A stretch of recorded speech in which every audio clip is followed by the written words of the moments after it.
It's day 2 at the Ivy League tournament, so we play 3. We start in the winner's bracket where top-seeded Princeton takes on Columbia. A dramatic win for the Tigers, a commanding win for the Lions. Sets up a great matchup coming up on the Ivy League on ESPN.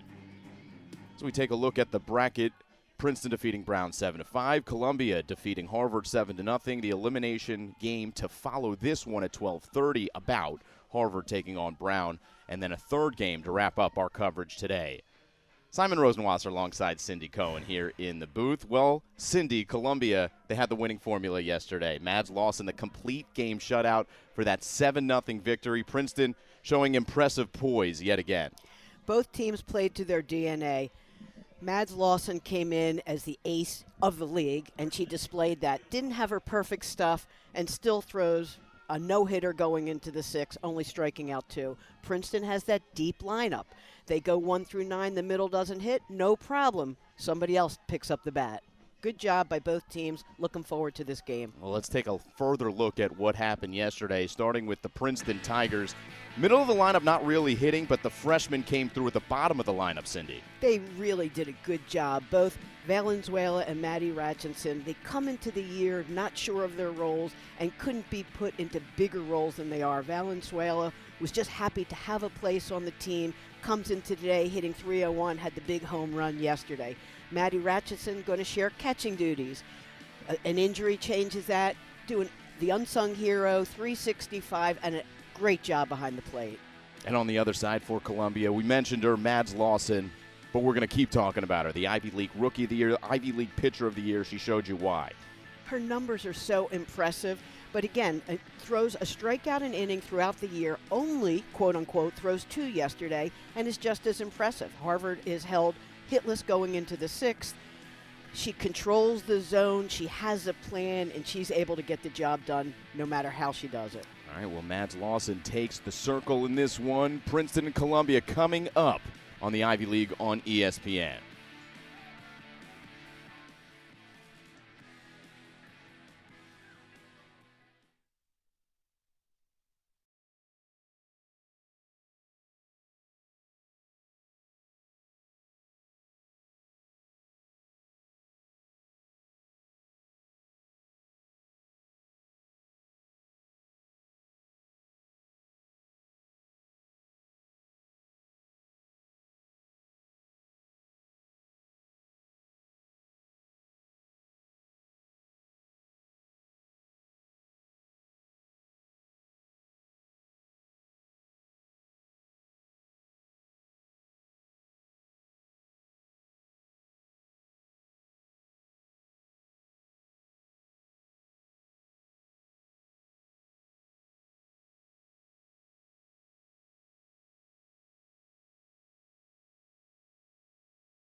Big change in the Princeton Tigers starting lineup. Julia Dumais is leading off for the Tigers, switching spots in the order with, well, essentially Sonia Zhang, who was hitting first throughout the majority of the season, including yesterday. Carice Ford in the 3 spot, but that big switch, Cindy, Lisa Van Akron, a little bit of a shakeup here in day 2. I mean, listen, Julia Dumais hasn't been hitting exactly the way, but she's got great on-base numbers. And Coach has described Sonia Zhang as an RBI machine. So, you know, you mix it up a little, try to get Julia Dumais going. Maybe she'll see some different kind of pitches. But what is the one thing we say? 1 through 9, this lineup can hit, and it really doesn't matter where after the first time through. They're probably going to need 1 through 9 today. Mads Lawson, the first year from Rancho Murrieta, California. Opponent batting average of .230. The numbers are all there. The big game tenacity is there, as we saw yesterday. She took a no-hitter into the 6th inning, and it was an infield single, a bunt single, that broke it up. So Lawson looking to put the team on her back as we begin. And the first pitch to Julia Dumais is in there for a strike, a swinging strike. And Dumais goes after the first pitch. Not surprising. She is aggressive. She's going to be aggressive. And now she's asking, this is why she is a good hitter, she's asking the umpire, would that have been a strike? She's trying to learn the strike zone right away.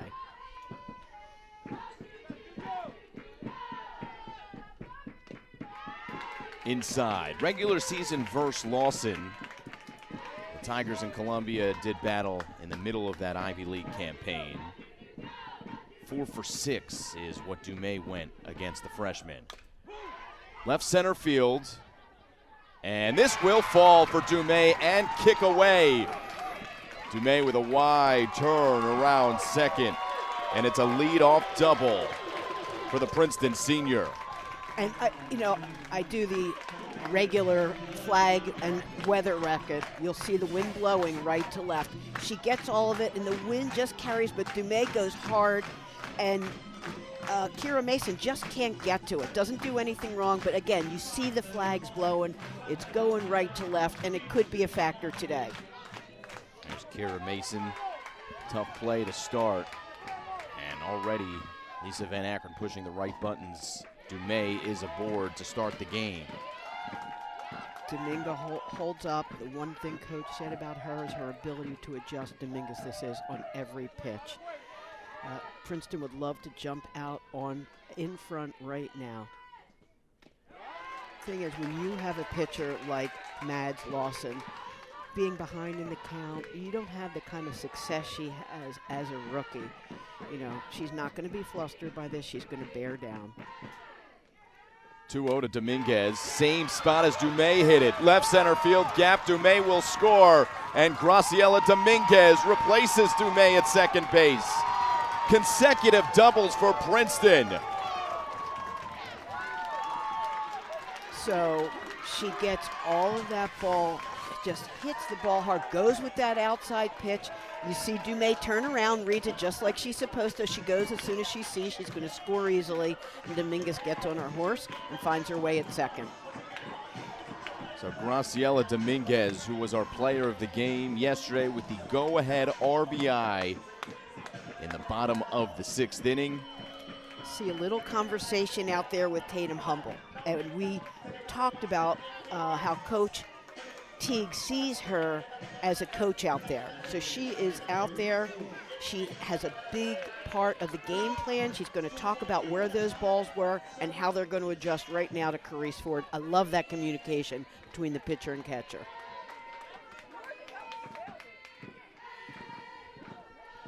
Carice Ford, inside corner. Well, Mads Lawson went a complete game yesterday, 7 full innings. She was pretty efficient with her pitches, but still. She threw 105 pitches, which in softball terms is really not too much. As Carice Ford gets her first knock of the tournament. She did go 13 innings in that extra inning game to end the regular season. That was game 1 in the series, but still, it's been a lot of pitching lately for Mads Lawson. And Princeton giving her all she can handle. Just turn on that ball, hits it hard, and Peyton Szymanski just can't handle it. But that inside pitch, she gets all of it. So we've got a pinch runner for Carice Ford at first. Princeton will put someone to replace her, and that's number 4, and Sarah Lessig. Joins us from the women's basketball team midseason once the Tigers had some injuries, got some real wheels, and a good slide. 3 batters, 3 hits for Princeton. It brings up Sonia Jong, the cleanup hitter today. We talked about Jean being a good RBI person. This is where she is meant to be in this lineup right now. 2 for 6, her first time against Mads Lawson. See 1 for 3 yesterday. Hit a triple against Lawson during the regular season. It was all the way back on March 28th, so a long time ago. On the ground to short, coming straight home is O'Brien, and it's a dart to grab Dominguez. Big out number 1.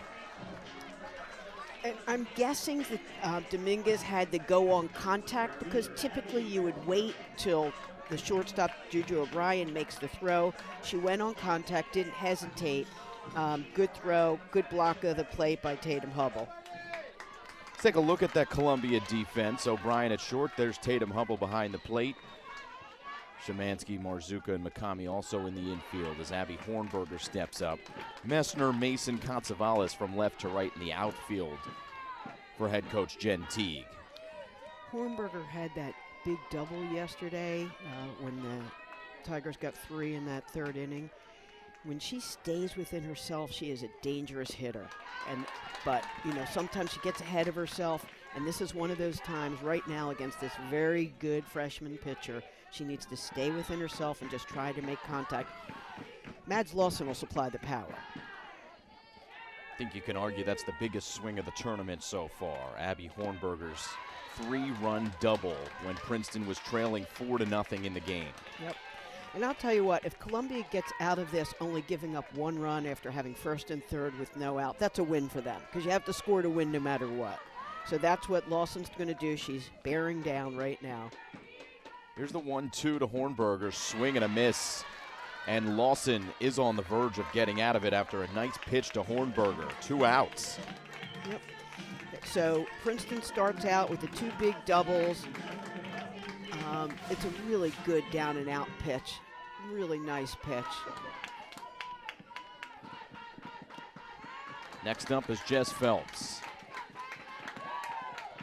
Phelps got into she got hurt right before the opening weekend for the Tigers, and it took her a little time to round into form, but she sure has. It's in there for a strike. She's been hot lately, 328 after, as I said, a slow start, but coach said when she gets hot, she stays hot. Off the end of the bat, onto that Columbia dugout. So Lawson's ahead in the count. She's battled back. Like I said, this is a real victory if Columbia gets out of this. Listen, for Princeton, obviously, it's always great to come out and score in the 1st inning. Swing and a miss. And that will do it for the inning. Mads Lawson allows 1 run to Princeton as Graciela Dominguez hits the RBI double to score Julia Dumais. Princeton on top after the top of the 1st. Being at an Ivy League school, it certainly is more than possible to be both an exceptional student as well as excel in the sport that you choose to pursue. I get to sit in a classroom with wrestlers who go compete at a national level, hockey players who are making it to championships. To watch them succeed, at a national level, it's pretty incredible. I don't think I would be where I'm at if I went anywhere else. It's been really fun for me to just challenge myself and make it to those events and perform and show people that Princeton is a good golf school and you can come here and have all your dreams come true. Very fulfilling, very rewarding. I feel like you're at a world-class level in multiple fields. All these schools have been around for a while. Just kind of getting to see Ivy League put on a national stage is just very, very cool to me. But now I think people are paying a lot more attention to what the Ivy League is capable of and putting some more respect on the league. There's been a lot of success in the Ivy League, and the Ivy League is going to be on the big stage more and more often, and I'm excited for that.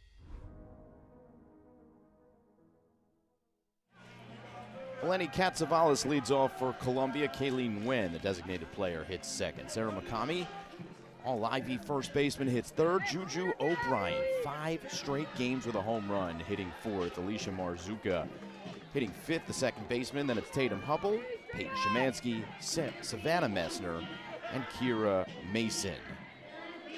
Katsavalis versus Cassidy Shaw to begin the bottom of the 1st inning. Shaw, who started yesterday, kept Princeton in the game. She had to battle tough, as she always does, Sam. She has to go a pitch at a time. Actually, everybody's taking that 1 pitch at a time, 1 out at a time. That is the way you have to approach this game. You don't want to let anything get too big.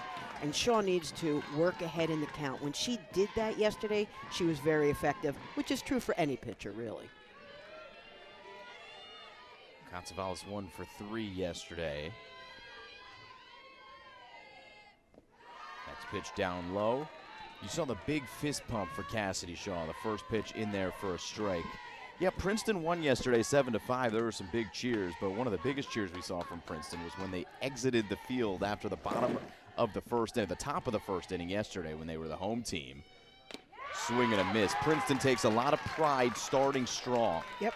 At one point, anyhow, their goal was to, well, win every inning, but score in the first inning. And if they did that, that was one of their goals. I don't know if that's still the case, but they sure at least accomplished it today. Here's the 1-2.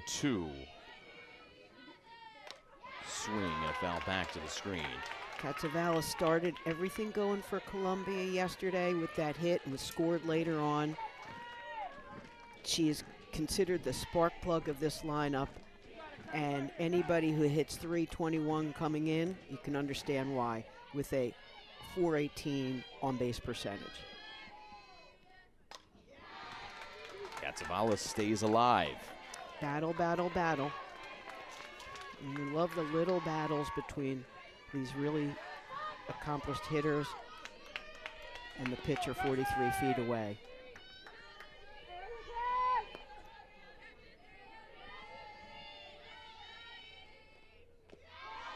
Two and two.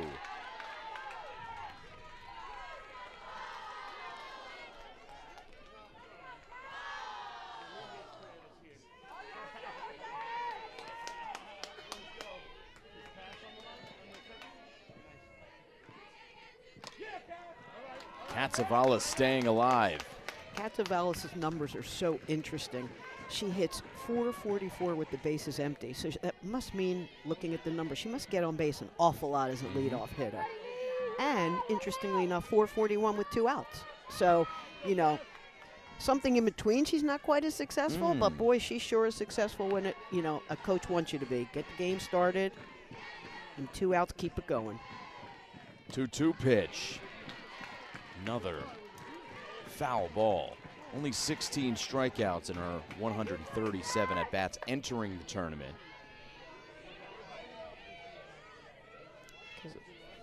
Katsavalis had a good day yesterday. Like I said, she got the Lions started, and she's going to look to do the same thing right here. And that is just outside. Your home plate umpire is Brad White. David Borges at first, Dave Mattert at second, David Bueno at third. Must have been outside. Coach Van Ackeren was asking. Her catcher, never questioned the umpire, of course. Katsavalis runs it full, and Shaw blows it by her. It's a really good bat by Katsavalis. I mean, she battles, and then just can't lay off this high pitch. Does a really good job there by Shaw, coming back, pounding the strike zone, wins that battle. How about a 10-pitch at bat to start? That's what you want. That's what you love for your leadoff hitter to do. She doesn't have anything to show for it in terms of a hit, but it's a really good at bat. Here's Kayleen Nguyen, and this one fouled off the very end of the bat, I believe. So it's 0-1. That's a good pitch. You could see it flutter. And her off-speed pitch is important to her. And last week against Dartmouth, it wasn't quite working, made the adjustment, and came back and won that game. So both of these pitchers have the ability to adjust as they need to as the game progresses. Nguyen takes outside. Talk about good at-bats. Kayleen Nguyen throughout the season. One of the tougher players to strike out as well. Maybe the toughest. 3 strikeouts only in over 100 at-bats this year. God, that's impressive. It really is. And, you know, you put the ball in play, you have a chance. 1-2 to win. You know, haven't seen her as a pitcher, haven't needed to for Columbia, but she can do that as well. Yep, she's a spark plug, and she'll be something very different than Mads Lawson. You know, more of a changeup, more off-speed stuff. Stays alive. Good job battling. Not sure, 2 strikes. You got to protect. Does a good job with that.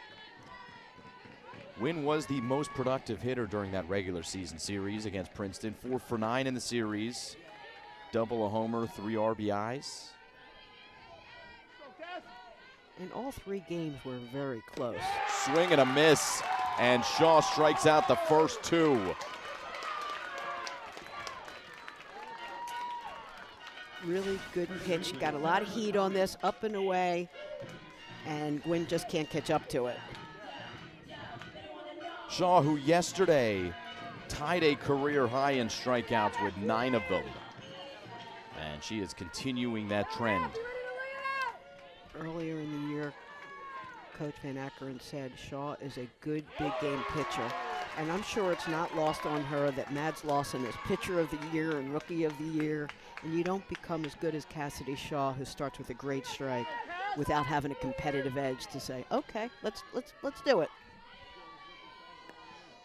Proved that in her freshman year, getting the win against Ole Miss at regionals in a big game performance as a freshman. And Shaw is on the verge of striking out the side here in the first. Let's go, Kevin! Come on, Cass!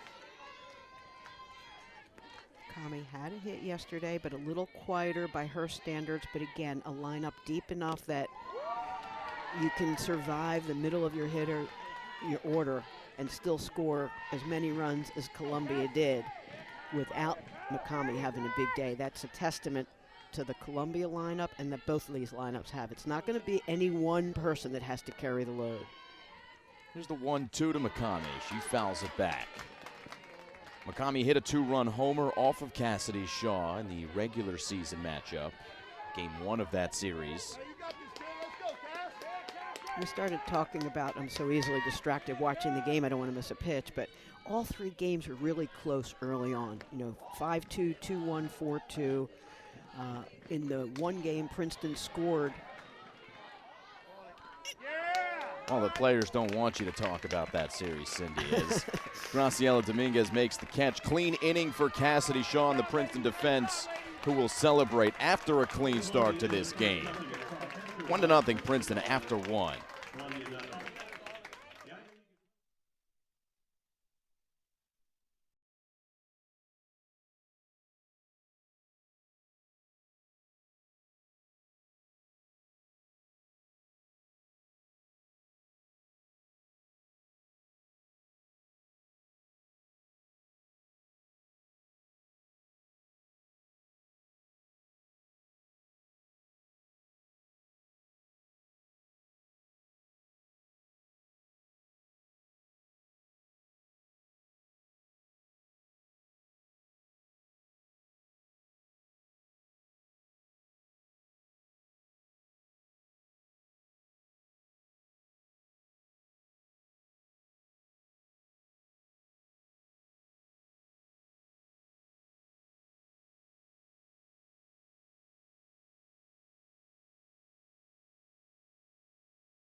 Between these programs, and Cindy, you started talking about the regular season series, the end of that inning, so you can finish your point. It really doesn't matter at this point. It's a new season, it's a new game right now, but it was all close. You know, there have been some big wins by a lot of teams. You can see what happened before. You see what Julia Dumais did. You know that Princeton won all 3, but right now it's here and now, and that's all that matters. And both these teams know that. They are fighting for the chance to be done at the end of this game until tomorrow. 7, 8, 9 for Princeton, including the 2 freshmen that we highlighted at the top of the broadcast. Mia Valenzuela, who hit a solo home run to tie the game at 5 late against Brown in game number 1 for Princeton. Had the double to start the scoring, I believe, in the 3rd inning. So she had herself a day, starts with a strikeout, her first at-bat, and does exactly like Coach says, makes the adjustment, and comes through with 2 big hits.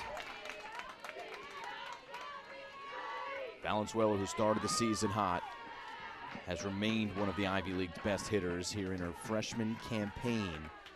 If it wasn't for Mads Lawson, maybe a couple Princeton Tigers would be in the mix for Rookie of the Year. Swing and a miss, 2-2. Lawson with a great pitch. Yep, and I was just going to say, you could see Mads Lawson out there just controlling the moment. She wants to start by getting this first out, and she knows she has a tough hitter here. Up the middle, right back to Lawson, who's locked in. Cindy, Princeton starts so hot. They get the 2 doubles. They've got traffic on the base paths, but you look up at the scoreboard and there's only 1 run across.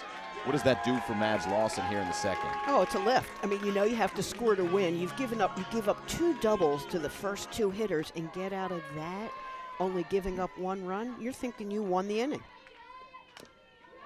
Here's the slapper, Julieta Roa. Strikes out the last 2 batters she faces. You know, Princeton decides to run with the ball hit to Juju, and they get the out at home. That's a big out there. You know, I don't know if it was a run on contact or just maybe not the best base running decision, but either way, Columbia gets that big out. Roa to the left side. There's Peyton Szymanski. He was playing well in on the infield, and that's an understatement, and makes a nice throw to first. Yep, infield's going to play her tight. It's no secret. Julieta Roa's special sauce is her speed, you know, so she's going to try to put the ball in play and put the pressure on the defense. Maddie Ratchison, who had a nice day, is having a good season. 365 for the freshman Ratchison, who has continued this trend for Princeton catchers to be from Georgia. You got Ashley McDonald in the dugout. Long time quality Princeton catcher. She's assistant coaching now. She's from Georgia. Ratchison is going to foul out to her counterpart, the catcher in Tatum Hubble. And Mads Lawson sets down Princeton 1, 2, 3 in the second inning. Bottom of the second. Columbia coming up down 1.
Hottest player in the tournament, Juju O'Brien, has homered in 5 straight games, and that includes yesterday. In the 3rd inning, Juju O'Brien, a 2-run home run. This is after she doubled in the first, so she was locked in from the start, and then sends this over the wall in a deep part of the park in right center. She's really had a terrific year. You know, comes in hitting .358. Had to miss a couple weeks. She was spiked. Pretty deep cut she took. I'm sure it was more than a cut, but I'm going to call it that. And has just continued to be an important part of this lineup. And you could see why Columbia started out slow, to say the least. Had a lot of injuries, have battled back, but they are certainly playing to form right now. Also went 4 for 8 against Princeton during the regular season. First pitch to her, gets jammed. Dumais retires O'Brien on 1 pitch. And that's a big out. I mean, as silly as that sounds, but, you know, Princeton set down in order, 1, 2, 3 after the big inning. And to get that first out, that's how the Tigers wanted to get started. There's the defensive alignment for Princeton. Dumais at short, Sonia Zhang to her right at 3rd. Dominguez to her left at 2nd, with Jess Phelps across the diamond at 1st. Ratchison behind the plate. Got Roa in center. Valenzuela in left. And Hornberger in right field for head coach Lisa Van Akron. 0-1 pitch to Sonia Zhang. It's the first time that Marzuka has been sat down. She was on base all 4 times yesterday. So was Juju O'Brien. So the meat of this Columbia lineup dealt with by Cassidy Shaw first time through. Although here comes Tatum Hubble, who hit a double. Yep, and hit another ball very deep to center. So this lineup, like Princeton, and it's really true throughout the league. You know, it used to be at the bottom of the order, you thought you had easy outs, but I don't see a whole lot of easy outs, you know, anywhere in this tournament, certainly. Now the first pitch strike. The Columbia catcher, and now she's down 0-2. Glad everyone's joining us, maybe even from the West Coast. You wake up 7 a.m., turn on ESPN Plus, see our faces. Not a great way Fortunately, they don't have to do that very much, but they get to see some good softball. Yeah. Yeah, what more could you ask for? See a little great softball with these student athletes who take it all so seriously. Everybody's in the middle of finals or finishing up finals. This is supposed to be their release for them, and I think it is.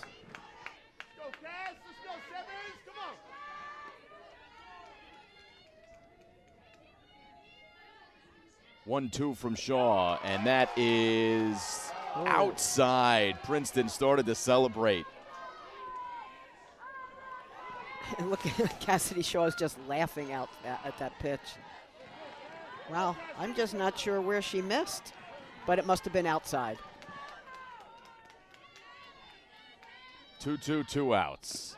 And that is in the same spot. We told you the Tigers are learning the strike zone here early on in this one. And, you know, it's Shaw takes a deep breath out there. She's got to adjust. She has this is hard pitch right here for her. Swing and a miss, no doubt about it. Cassidy Shaw, strikeout number 3. It's not easy to do what she did. You have 2 strikes. You think you've got your third 2 times in a row, and comes back and actually finishes the deal. Third inning coming up.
Dumais has been the big piece for Princeton over the last 4 years. And she will lead off for Princeton here in the 3rd inning after doubling and scoring Princeton's only run. 4-team All-Ivy selection. She's done it all over the diamond. Usually you have players at shortstop that you recruit. Dumais was not recruited as a shortstop, but she's playing a fine shortstop the last couple of years, and that speaks to her athleticism and talent and skill and everything. Often the shortstop's the best athlete on the team, you know, and when I had one, when we had that good run, we had 3 shortstops, only one of them, none played there for a while. You just make them into what you need to be. Juliet was exact opposite, and she has well adapted, more than adapted. Well, maybe the run production hasn't been there the last couple of weeks for Dumais, but the on-base percentage, as you mentioned at the top of the broadcast, has not changed. So the obvious switch, well, maybe not so obvious, to put Dumais right back at the top of the lineup, and so far that strategy bearing fruit. And I'm not sure if it's a combination that you want Zhang as your RBI sort of typical person. You want to give Dumais some different pitches. You know that you're going to have runners on base at the bottom of the order, so you have her there as an RBI person.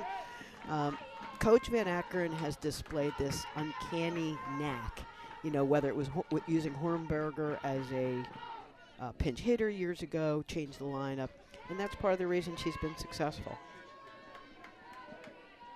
There's Coach Van Ackeren coaching third base as per usual. Dumais hit the big double to left center to get them started last inning and shown some good discipline here. Princeton scored 7 runs yesterday, Cindy, but Dumais and Ford were hitless. So that speaks to the depth of Princeton. It also maybe be a little bit heartening for Princeton fans knowing what they can do when their big pieces are hitting. And you, as Dumais strikes out. Great pitch there by Mads Lawson. Jeez. Mads Lawson. There's the pitch. That's a really good pitch. I mean, gets Dumais reaching for it, and she has to with 2 strikes. Looks like something Ryan Madsen could have thrown back in the day when he was the bridge to Lidge when the Phillies won the World Series. That was so fun. And Lawson starts with a big strike to Dominguez, who had the other big hit in that first inning. So here's the interesting adjustment time. Second time through the order, pitchers adjust, hitters adjust. And every pitch and every at-bat becomes a battle. You know, since that first inning, Lawson has they sat everybody down, 1, 2, 3, not a lot of pitches, get the strikeout on Dumais, just the way she wants it to go. Dominguez stays alive, 0-2. Lawson and Shaw both with 3 strikeouts now after Dumais went down.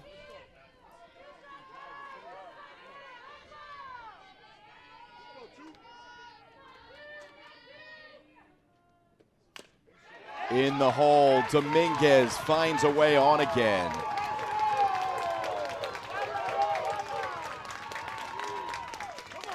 And that's a good at-bat. You're down in the count.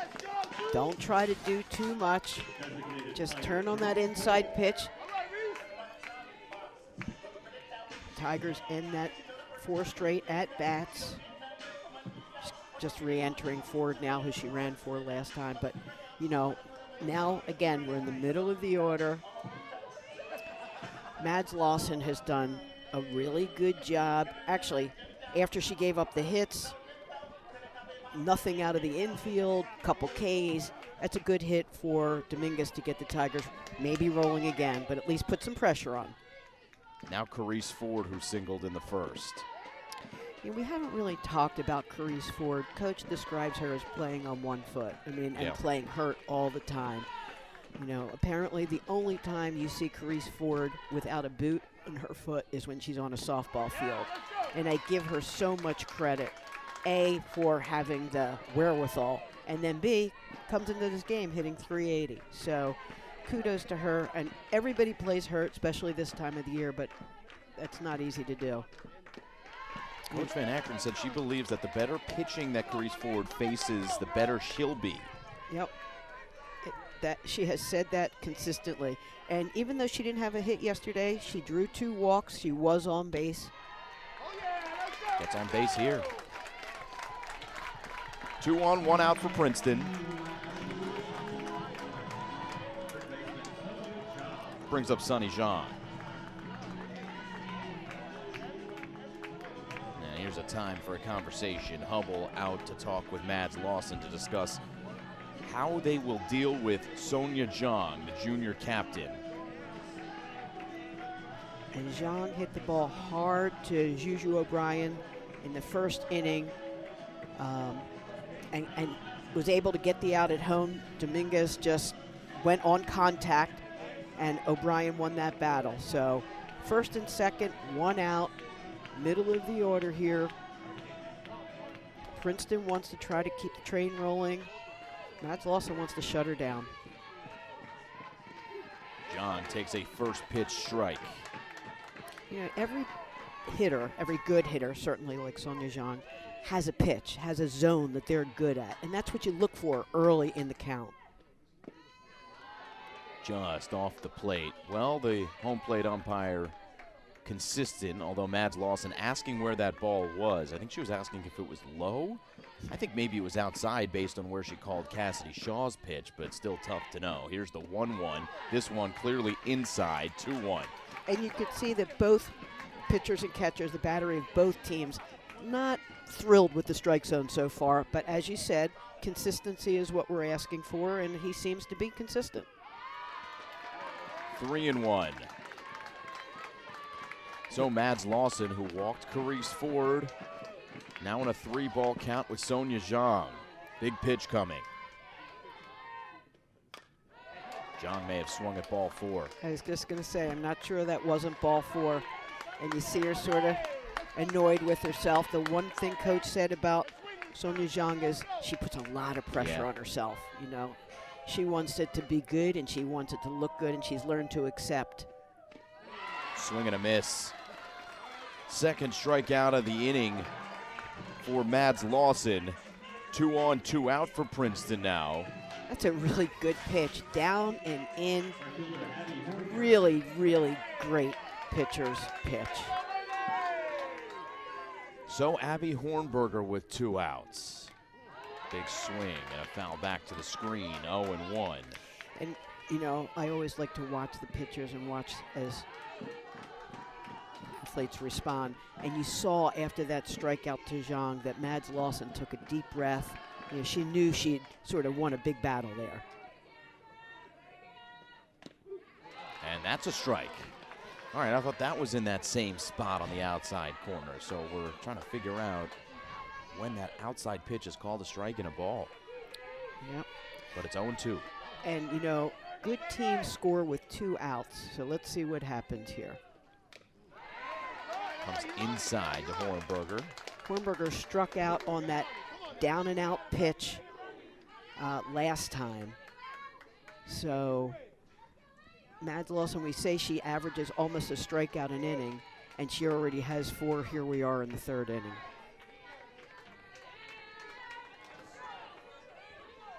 Something to like about Abby Hornberger's approach. She goes up and she is looking to swing and rip the ball. And she is down 0-2 here, gets jammed, stays alive. And she's battling in there, and she's going to need to battle. Again, and this is true for every really good hitter. It's this pitch. This is the one that matters. And the same thing for the pitchers. That's what makes the difference when somebody's elite, the ability to stay focused on the here and now. 0-2. Hornberger fouls it away again. Abby's working on a 10-game hit streak, Cindy, and she's had some big swings in that 10-game span. She'd like to get one right here. Another knock here. You feel like runs are going to be sparse. You never know. There can be an eruption. But it just feels like the way both pitchers are dealing, they're going to be hard to come by. Ground ball, second base, Marzuka. So Princeton accumulates some traffic on the base paths.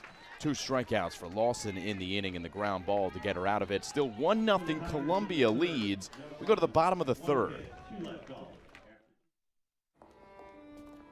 We see the promises you make.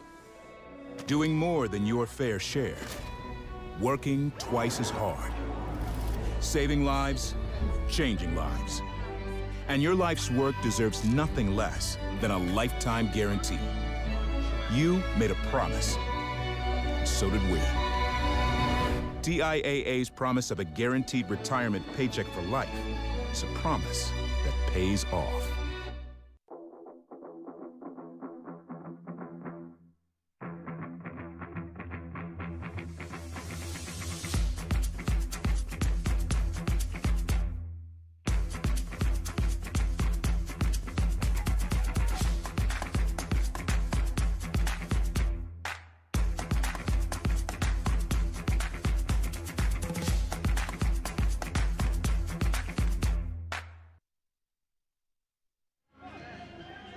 Well, Jennifer Teague has built Columbia into a recurring postseason team in the Ivy League. 192 wins at Columbia, second most in program history.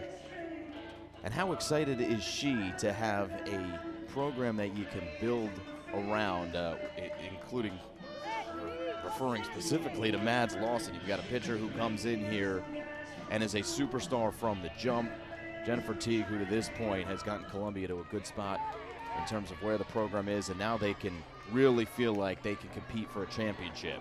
And she's got that great sophomore class, and talk glowingly about freshmen coming in. So you're right. Once you get it on a roll, they have a goal. And let's not forget, they've got the great freshmen. They have Emmy Davis, sophomore, out this year. So their pitching is a wealth. And maybe Mads Lawson hitting next year, which we know she can do once Columbia gets a little bit Line more drive depth. there, sorry about that. Hits the ball hard, but just hits it right at Graciela Dominguez. That was Peyton Szymanski with the first out. Now it's Sarah Messner and then Kira Mason. So 7, 8, 9. And currently the 8-hole hitter in the left fielder, Messner. Yeah, but don't let that 8-hole bother, get in the way of the fact that she hit a, no doubt about it, home run over the deepest part of the park yesterday. Their power numbers have been so impressive. In the last 12 games, they have 27 home runs. That's a lot of dingers.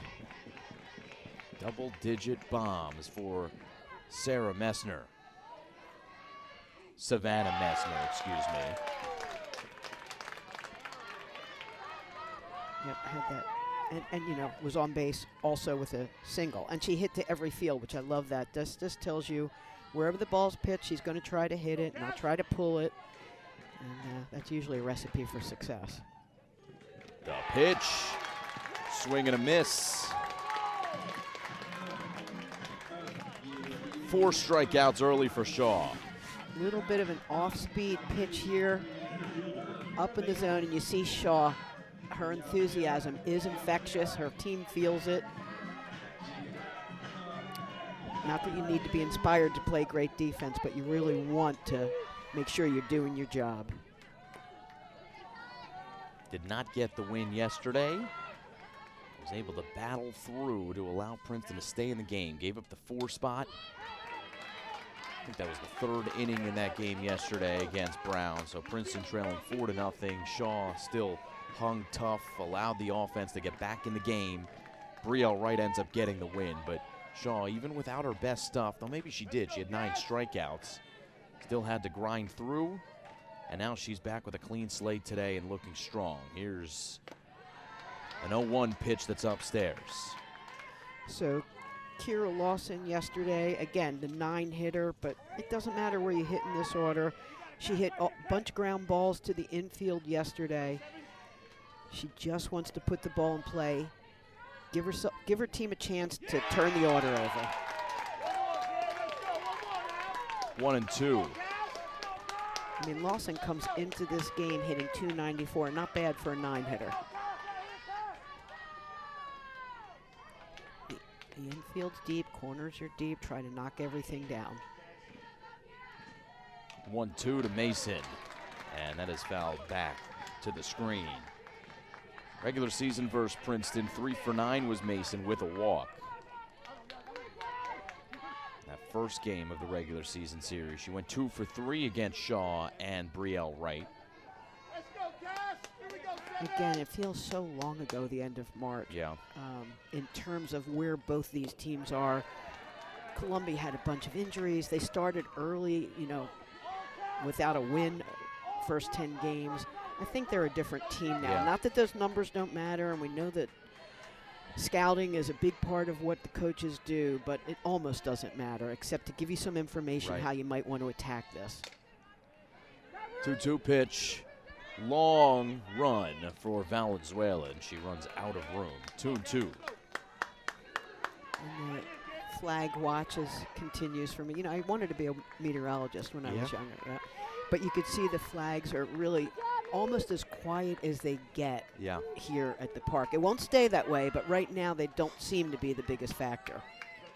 At 10:50 a.m. Eastern Standard Time, here's the 2-2. Jam shot, Dominguez. It goes over her glove. And the base hit. There's the first one on the board for Columbia, and it's Kira Mason on first. Flips the lineup over for Katsavalis. And you can see that Dominguez, her first step, well, you might not see it here, but it wasn't quite, you'll see, not quite a drop step. You see she crosses over. If her first step is a drop step, she probably might not have gotten it anyhow, but she would have had a better chance. She does her job, though, Lawson does. Now you get to the top of the order, you have a runner on base, and Elena Katsavalis. And Katsavalis gets a hold of it over Valenzuela's head. Extra bases. Coach Teague sending the runner who will score with a head-first slide. Kira Mason ties the game at 1 as she's sent home by Eleni Katsavalis' double.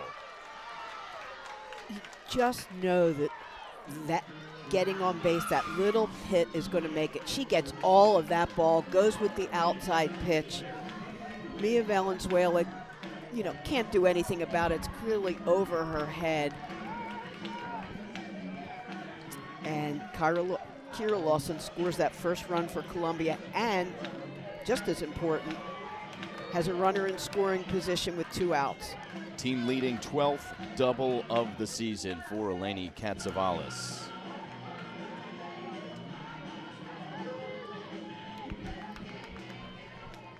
All right, new ball game, tied at 1. Kayleen Wynn steps in with 2 outs and a runner on second. Swing and a miss.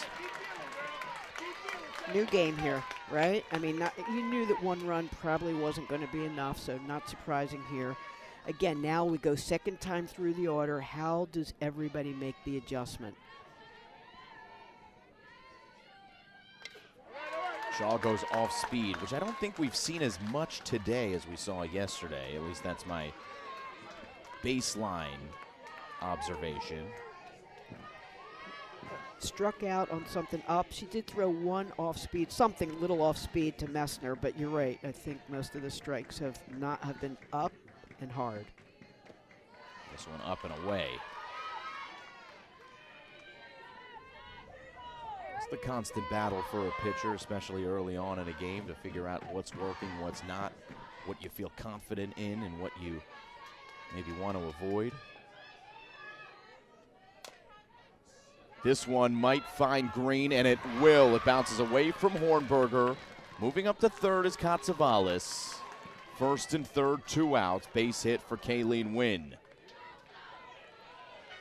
And this is what Columbia does. The ball hangs up. Hornberger pretty far off the line, has a long way to go, just plays it cleanly. Not sure about making that throw to third, quite frankly. Because she was already there, and bad things happen when you make throws you don't need to. But she gets away with it. Yeah, credit to John for keeping it in front of her. So Eleni Katsavalis just 60 feet away with Sarah McCamey coming up. You can tell that Columbia has been keeping it loose throughout the tournament. And why not? You're playing with a little bit of a cushion in a double elimination tournament. This is probably the game you can play a little bit looser. I mean, you know better than me. The goal is to be loose, but it's easier said than done. Everybody knows what's at stake. It's a lot easier to win going through the winner's bracket, although certainly in this conference, people have won the other way. But what's so interesting is how it's changed on a dime. Shaw has gone through the lineup 1 through 8, not a hit, not a lot of hard contact, and now 2 hits in a row, runners in scoring position with 2 outs, to the 3-hitter in the order, who comes in hitting .238 and has 28 RBIs. Looking to add to that right here.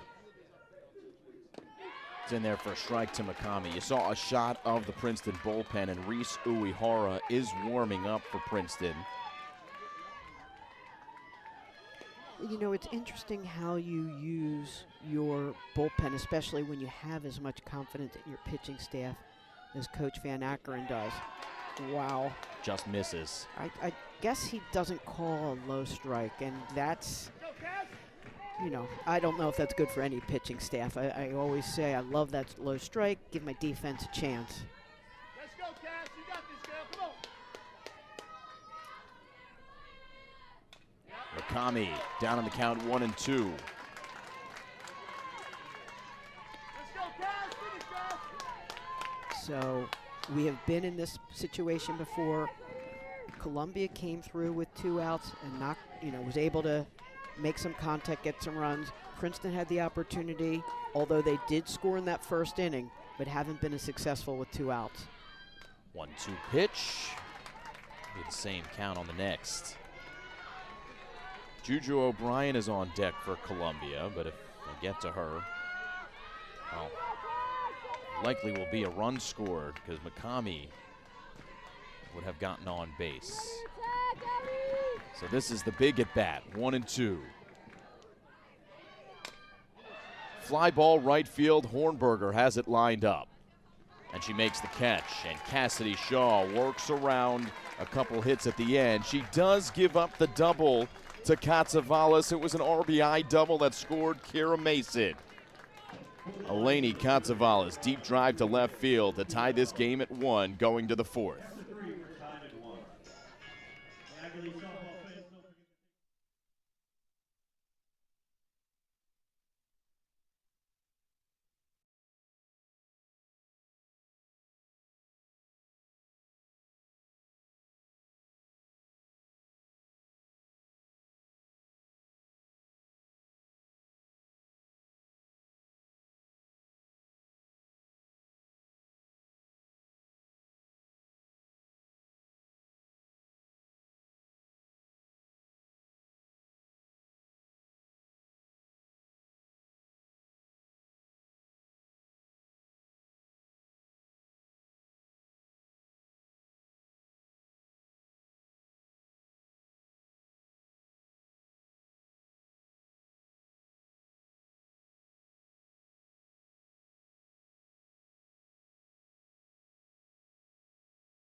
Who's leading off for Princeton. It has a little bit of a different feel, right? Princeton as the visiting team on their home Cynthia Paul field. But the reason for it, Cindy, is the formula, correct? That's why Princeton is the visiting team, even though both teams are 1-0 right now in the tournament, and Princeton is the top seed in the tournament. Yeah, it's only the first 2 games of the tournament, the first day, that seeding matters in terms of home and away. And after that, it becomes a formula. Who was home and away the last game and how many times you've been home and away. So that will play through the rest of the weekend. So Princeton here in the top of the 4th has Jess Phelps, who struck out her first time. And Phelps can be a streaky hitter. She had the slow start after she had been hurt, and then she really heated up. But when she does get hot, she stays hot. You know, she was 0 for 3 yesterday, and she's looking that she takes a big hard cut at that ball. Facing somebody who, again, second time through the order for Mads Lawson. Everybody's got to adjust. Up high. It's a good take because the high balls, they just, as I always say, you can see them better. And you want to hit those or swing at them. Outside 2-2. Well, I know you said there's not too much stock into what happened during the regular season. Here's the 2-2 pitch to Jess Phelps. Foul ball, but Lawson still against Princeton, I think it's worth noting. 11 innings in that regular season series. Gave up only 3 earned runs, 18 strikeouts. Well, it matters in terms of what she knows can be successful against these hitters. And it also matters in terms of what the hitters have to do to adjust. What's interesting was, even though it was early, you know, Lawson only threw 4 innings on the first day and had a complete game the second. And in a close third game, she didn't re-enter the game. So you wonder if Coach Teague was thinking ahead, didn't want to show her too much, because the more you see a pitcher, theoretically, the more familiar you become, it theoretically becomes easier. And this doesn't look very easy to me. No. Really great first pitch. So the pop-up from Jess Phelps, it brings up Mia Valenzuela, who grounded out. Yeah, hit the ball hard, but right back to Mads Lawson. 1-1, and wow. They say she went at first base. David Borges with a demonstrative call. And Coach Van Ackeren had a demonstrative, although very polite, shook her off like, no way. And I didn't look it from here, but I think that's one of the hardest things to call, quite frankly, but I didn't see it from here. Here's the 0-2 to Valenzuela. She's able to leave that one, 1-2. We'll take a look at that check swing and see what we think. Actually, looks more there than I thought on the naked eye, in all fairness. Blue, you got it right. We need to say that. David Borges, good David call. Borges. And if he gets a kudos from Cindy Cohen, that's saying something. I really didn't. I thought she had held up looking. So Valenzuela's trying to battle in there. Her ability to adjust is what makes her such a good hitter. Inside corner, strike 3.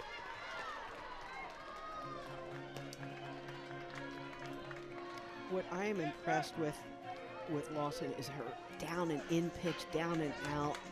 You know, she paints the corner. I mean, this is just such a good pitch. Yep. Hard to argue. Hard to argue. Jet Roa steps in. She grounded out to third base. And you see the corners really, you know, they know their customer, so to speak. They're going to force them to beat her. 0-2. Roa looking for her first hit of the tournament. And she made great strides from last year to this year and has done a wonderful job in center field. Did she go? We'll check at third base. That time, David Bueno says no. No bueno. No bueno. I can't help myself. Keep them coming, Cindy. Up the middle, Lawson stabs at it, throws to first, and retires Princeton 1-2-3 in the 4th inning. So Columbia has settled in after the hot start for Princeton. We go to the bottom of the 4th. Lions coming up.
And Akron in her 14th season has had Princeton playing as well as they have in her tenure since when you were coaching, Cindy.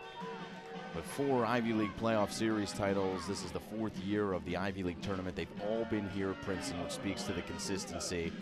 And I think yesterday was notable, Cindy. You made a comment they were down 4-0, and you mentioned how Lisa was loose in the dugout. She was loose with her players, and she allowed her players to be able to swing freely and get back in the game.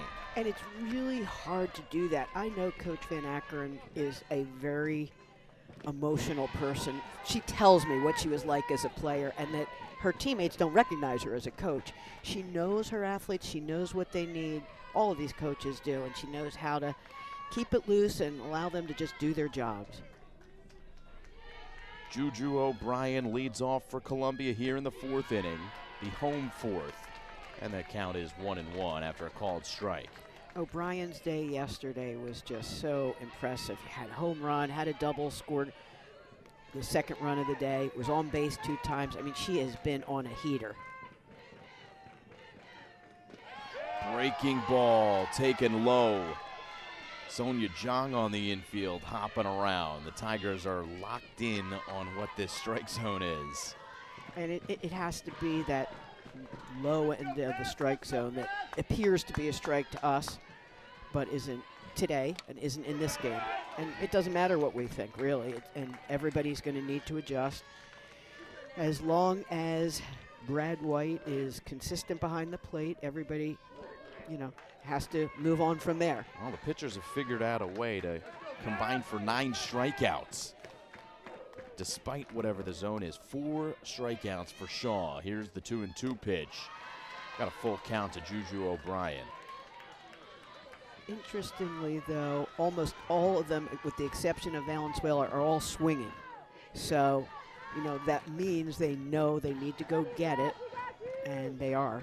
And the pitchers are inducing those strikeouts. Off speed, lazy pop-up on the infield. Sonia Jong is there. It's a big out. Every out's a big out. It feels like, as I said, it's hard to imagine there's going to be an eruption of runs in this game, but you never know. Shaw was cruising along, 1-2-3, 1-2-3, and Columbia comes back, gets one, and quite frankly, could have gotten more. Missed opportunities are always something you look back on. Princeton, I'm sure, is going to look back at that first inning despite or no matter what the result is of this game. In Columbia, you're right, maybe in that third inning with 2 runners on and the middle of their order up.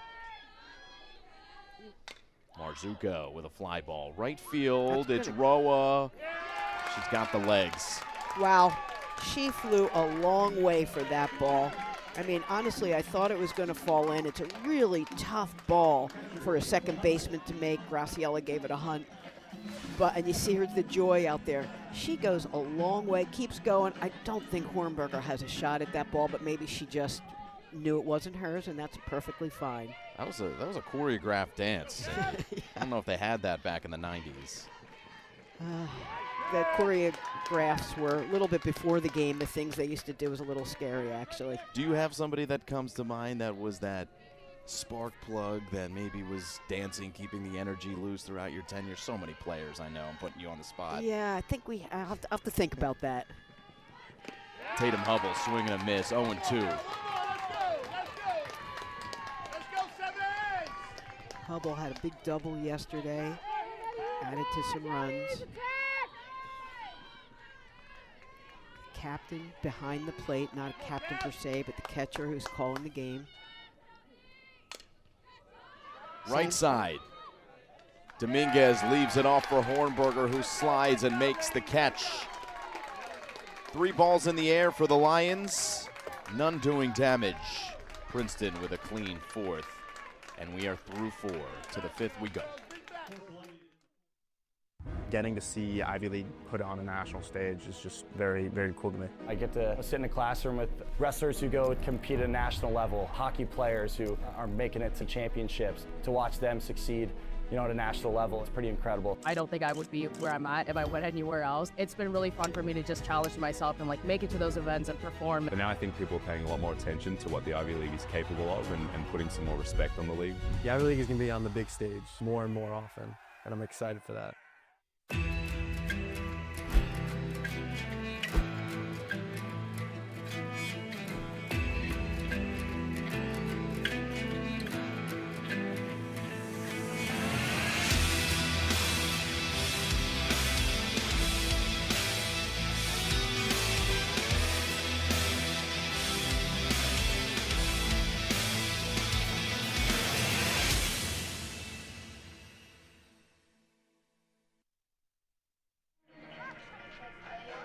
Maddie Ratchison will lead it off for Princeton here in the 5th inning. It'll be Ratchison, Dumais, Dominguez. So 9-1-2 for the Tigers. Ratchison had a big day yesterday, was 2 for 2, hit by the pitch and scored a run early on to help the Tigers get back into it. Popped up, though, first time to Tatum Hubble. So we're almost through 2 times through the order for Princeton, and bottom 3. Again, the adjustments will continue for both pitchers and hitters. And both pitchers have a full arsenal, so they have a lot to draw on. And when I asked Coach Teague what she throws, she's like, oh, she throws all the pitches. And, just kind of matter-of-factly. She said she's 80% pinpoint accuracy with all of them. So it's not like, well, her rise is her best pitch or her screwball or curve. She can throw them all for strikes, and that's tough. Recipe for success. Absolutely. Here's the 1-1. It's outside. But part of that recipe, Cindy, is the mental makeup. I think we've seen that from Madge Lawson. We saw that from Cassidy Shaw. We talked about it in her freshman year, getting that win at regionals. Some players just have it. Mads is one of them. Yep. And I'll tell you another one does, Maddie Ratchison. You know, she came into and she has just, her offensive numbers just have continued to steadily rise as she's gotten more at-bats. 3-1 pitch to Ratchison, and on cue, she reaches to lead off the inning for Princeton.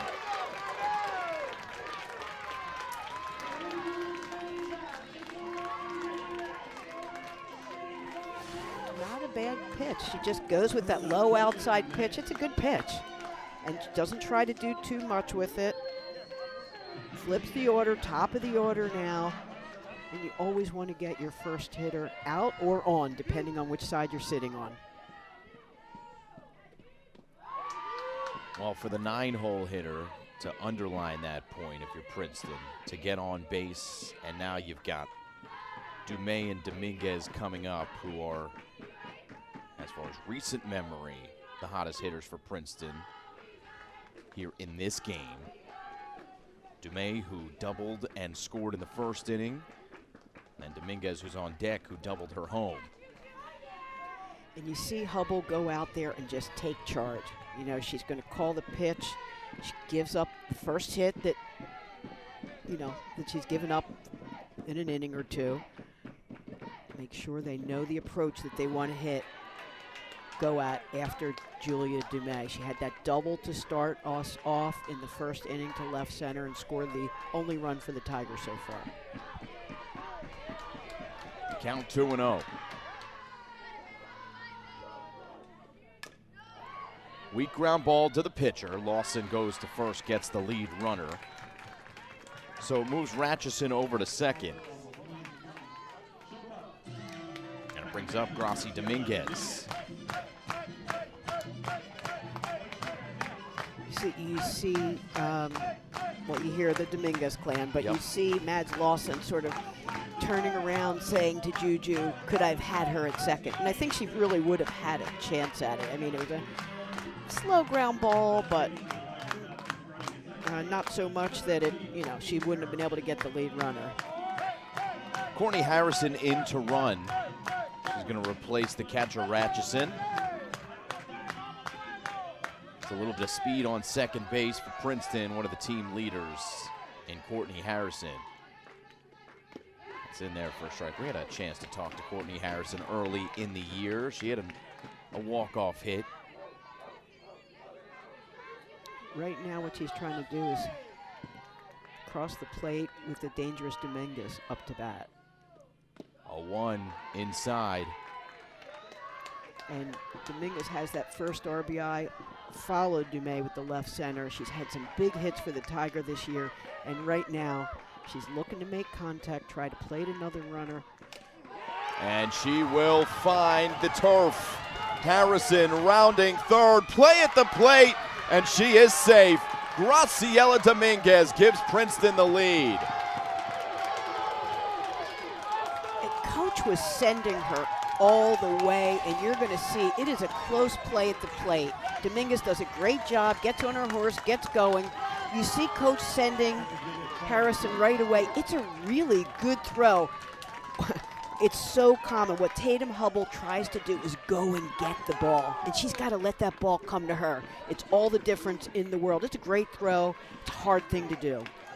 4 straight hits in her last 4 at-bats for Graciela Dominguez, and all of them really coming in big spots. And make no mistake. 3 of the 4 of them are run producing. Sorry about Cindy. that. No. I'm back to, you know, the good defense. Messner comes up throwing, makes a really great throw. It's hard to let that ball come, and it's a great slide. And it's a combination of things that played at that runner. Obviously starts with the hit. Swing and a miss, and Carice Ford is down. Maybe it starts with the pinch runner call by Lisa Van Akron to put Harrison on the base paths. Absolutely. And it's still a close play, you know, but absolutely. And so, again, for the Tigers, what they need to do here is try to get another run in. You just don't feel like one's enough. Sonia John gets jammed. She struck out her first time. On a great pitch down and in. I mean, it was a really good pitch. And Mads Lawson has proven that she has the ability to bear down here. Jams her again. Marzuka's there. So Princeton takes the lead 2-1 in the top of the 5th inning. Columbia coming up in the bottom of the 5th, looking to match them.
Back to take a closer look at that sign on the wall in right field. The Women's College World Series appearances in 95 and 96 with our own Cindy Cohen as the head coach. Cindy, so much winning in your career here at Princeton, 559, 278, and 3. I know you're going to give all the credit to your students, but tell us what the keys to success were over all those years to be able to maintain that level, which Coach Van Akron is doing here at Princeton for the last 14 years. But for 18 years, you did so for Princeton and really put the Ivy League, I think we can say, on the map in terms of competitive softball in the 80s and 90s. You know, it was a different time then. I mean, I worked really hard. I had great pitching. We always had good pitching, and we could always defend. We didn't hit home runs like this, I can assure you of that. And the balls are a little different. The bats are a little bit different as Shaw falls behind 2-0. But we really had good student athletes. We went out. We tried to play people that were better than us so that when we got to the league, you know, it looked manageable. And Coach Van Akron tries to do the same thing. Pitch to Szymanski is down low, 3-0. You look around the record book for the Ivy League, and you've got a lot of your players that are in there. You guys played a lot more games, it seemed, in the 90s. Like those single-season games, some of those records aren't going to be touched, it seems. I have to be honest with you. I was looking before a weekend, and I looked back to see the history of, 30 games when Princeton was approaching their 30th win. It always felt like a struggle, but when we won 40 games a couple times, I mean, we were playing some pretty good softball, if I have to say so myself. Full count here. Totally different. The league schedule is a lot smaller, so you built your schedule around playing the toughest teams in the region then, whether it was UMass or Connecticut or Hofstra. And so, we did that to get ready for the league. It was just a different time. Here's the 3-2. Off speed. There's Roa. 1 out. I'll just say one more thing. The first goal was always to win the league, and that hasn't changed. Right. So we wanted to be ranked in the region because that mattered then. It got us, whatever. But it was always the first goal was to win the league. And that's true for every team here this weekend. To get on to the NCAA regionals, ultimately the Women's College World Series if you can. Totally different path, though, now. Much, much harder than the path that we had. Now, that being said, great pitch by Shaw. A great job battling back after falling behind. There were no super regionals. You just went to not just. It felt really hard. Let me be perfectly clear about that. It didn't feel like it was easy. You made it look easy. Yeah, I'm not sure. But, again, great off-speed pitch. But the truth of the matter is, I really had really good athletes, student athletes who could do it all and manage the academics and athletics, and we mostly had a lot of fun. Notice I said mostly. Well, you were mostly winning, and winning is mostly fun. That's a good point. 1-2. Got a good ball game here. Princeton's played in a couple here in the Ivy League tournament. a thriller against Brown. And now a slight lead here in the 5th against Columbia. Messner struck out the last time against Shaw.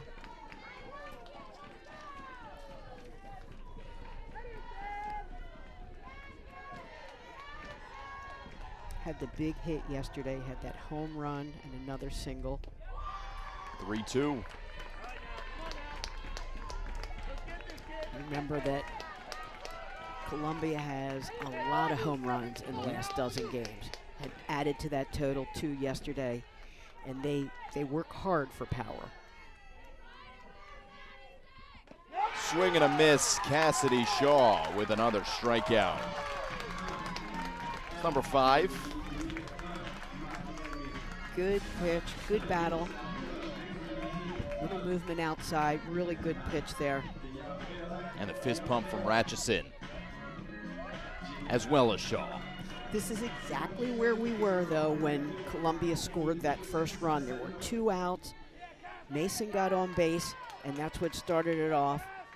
Shaw's going to try for a different result. Mason's going to try to do exactly what she did last time. She popped that ball right into short center over Graciela Dominguez.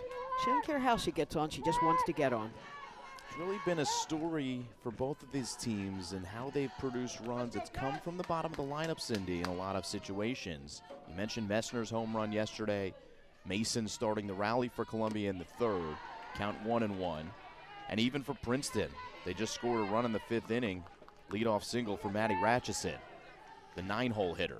Yep, I just can't say enough that the depth of the league has improved so much from 1983 to now.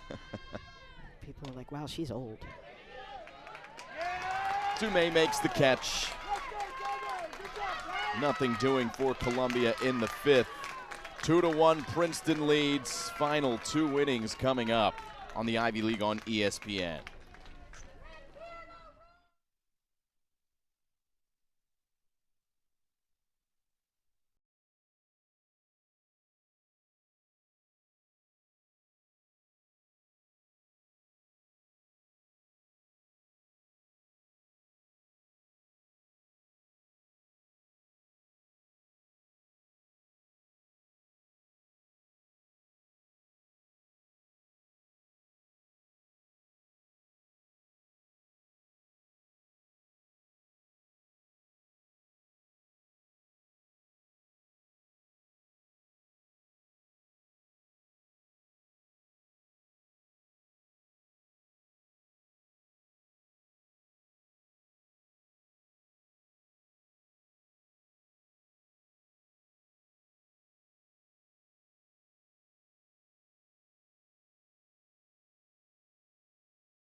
TV, stream every out-of-market game live or on demand using the ESPN app. Blackout and other restrictions apply. For more information, go to espn.com/MLBTV. 6:40 p.m. tonight. Maybe I'll turn it on, watch the Phillies play the Rockies, Cindy. Hopefully we'll be done by then. Wasn't pretty last night, let me just say. The young pitcher is struggling right now. Painter. Yeah. You just hope he can be as good as they thought he was going to be before the surgery, and it's just taking time to build back to it. He looked like a stud his first time out. He did.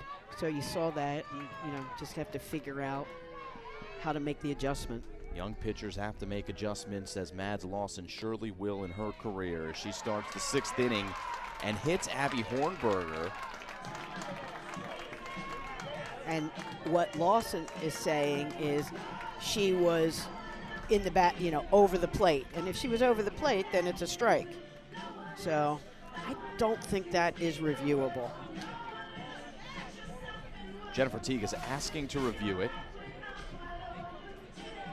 I think it hits her back arm. Yeah, it hit her right arm. Right, you can see where she's pointing at the forearm there.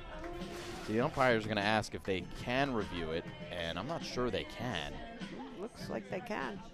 All right, so a couple of umpires are going down into the booth to check out some angles and see if they agree with Mads Lawson and Jennifer Teague. Abby Hornberger will kill the time by dancing. Yeah. So, you know, we don't have review typically during the season, only for the tournament.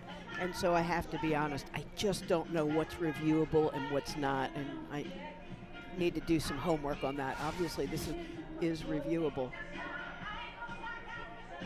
Here is what the umpires are currently looking at.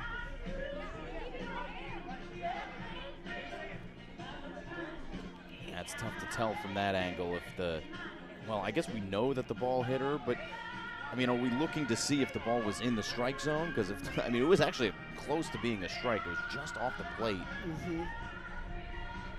So it feels to me like it's going to be hard to overturn, but as soon as I say that, you know they're going to overturn it. By the way, Abby Hornberger dancing to a little Aretha Franklin. That'll get the crowd going. And the umpires see the same views that we have. So if there's nothing different, they're taking a look. Oh, they're having a long conversation. My guess is if it had hit her, they're saying, was it in the strike zone? That is my guess. I don't remember what the count was before that, do you? I do not. The song being played, by the way, is Think. So a good job by the game day operations staff here. It was the first pitch. I've been thinking hard here, whether they can overturn this, whether they want to overturn it. Lisa Van Akron will get the explanation, so will Jennifer Teague.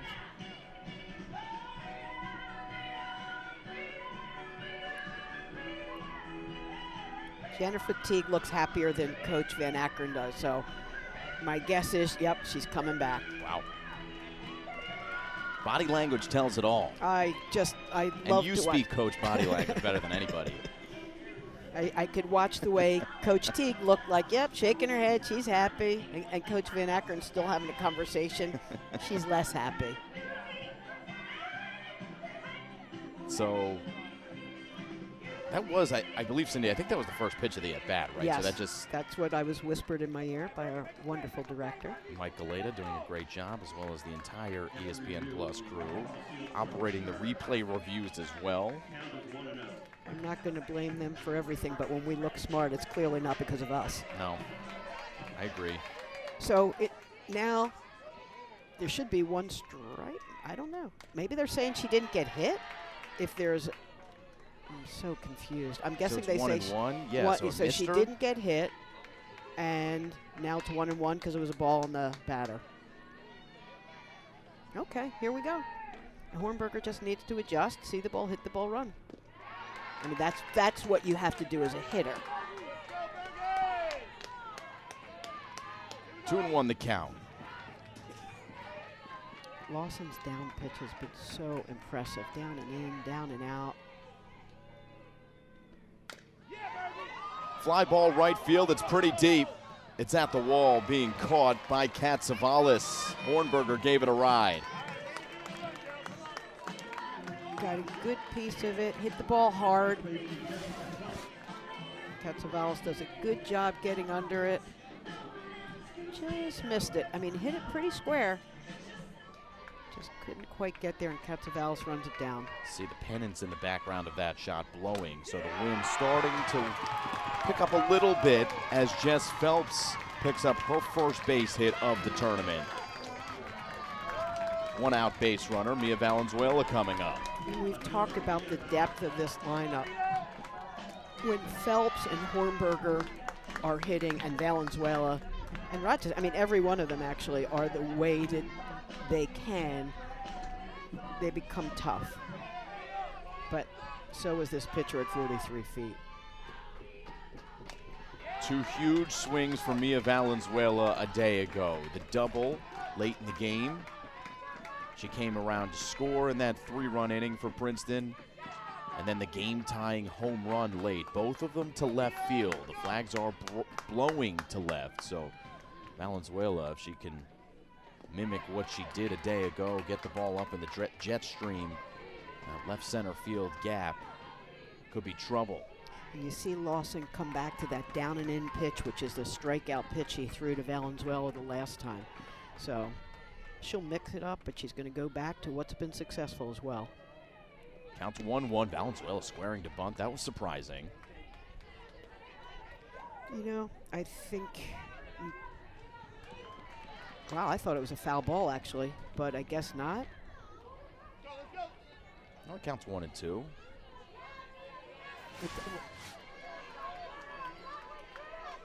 I don't know, she did miss wow. it.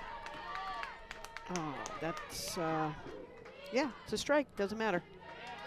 2-2. I thought it was a foul ball as well. Yeah, I thought it was, but it wasn't, and it's hard to believe it was a strike unless he's saying she offered. I mean, maybe it's that. You're right. So, anyhow, 2 strikes with Valenzuela. Found herself looking, hit the first ball hard right back at the pitcher. Outside, 3-2. Jet Roa on deck. I love that, Jet Roa. Oh, that's not my nickname. Oh, geez, I'm slow to the party. I was never great with nicknames, actually. Into left, that'll drop. Single for Mia Valenzuela. Phelps to second.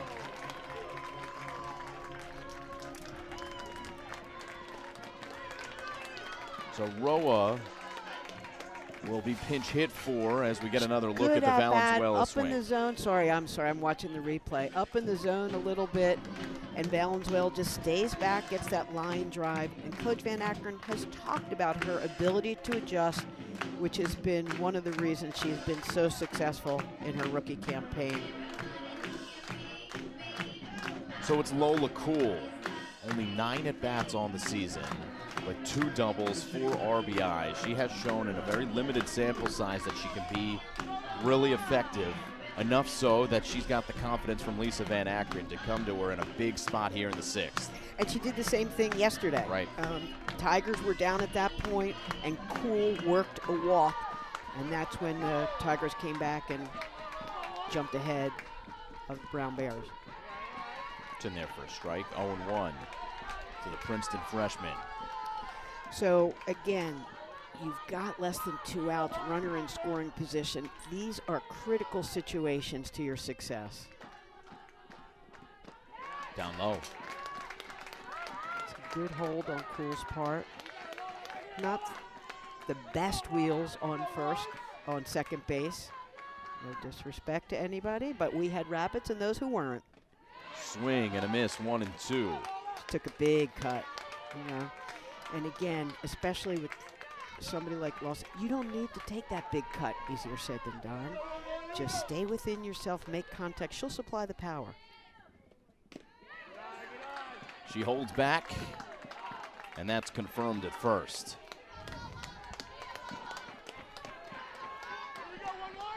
So 1 out, you have runners in scoring position. Big at bat here. Inside, the count runs full. And you can see the extra long glare there by Mads Lawson. She thought she had her. Big pitch, little extra jump for the runners. 3-2, yet again.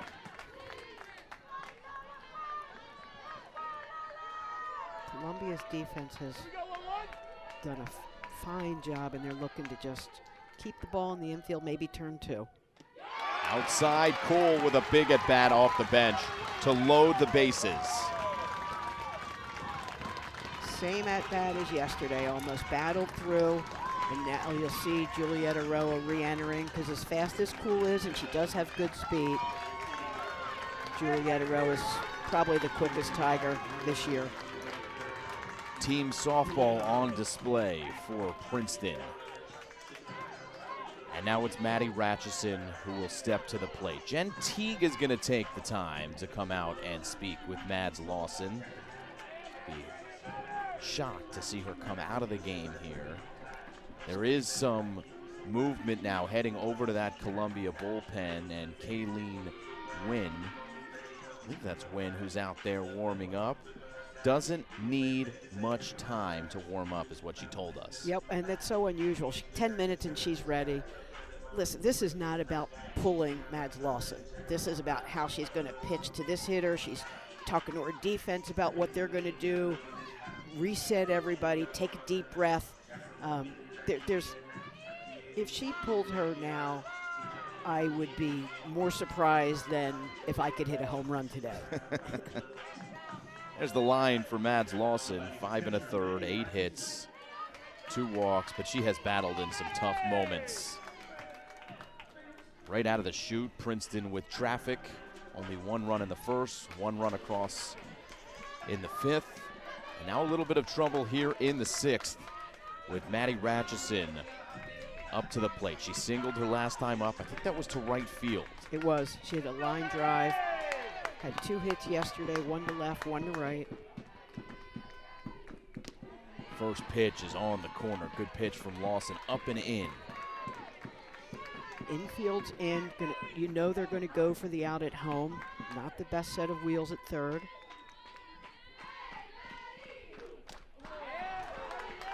Quickly 0-2. And, you know, that is exactly where Mads Lawson wants to be. She's ahead in the count. She has her full arsenal right now. And she did exactly what she wanted to start this at-bat. Into right. This is going to drop for a run for Princeton. The throw comes home. Phelps scores 3-1. And you'll see it's a line drive. Katsavalis has a gun out there. Great hit by Ratchison. You'll see that Phelps has to wait. She probably is tagging up, and because of that, it becomes a pretty close play at the plate. She has a shot at her. She knows that it's coming. I'm telling you, if the ball at the plate, it's a tag situation. Really good play defensively. Well, it actually would have been a force out. Oh, I didn't even. Yes. Hello. Coach, come on. Here's Dumais, a chance to break this one open. And let's not let the play end without saying, great piece of hitting by Maddie Ratchison. Again, I mean, let's not sell that short. You know, you talk about the little things, the base running, the great throw defensively, being a force play. Hello. But Maddie Ratchison just goes in there, stays within herself, gets a knock.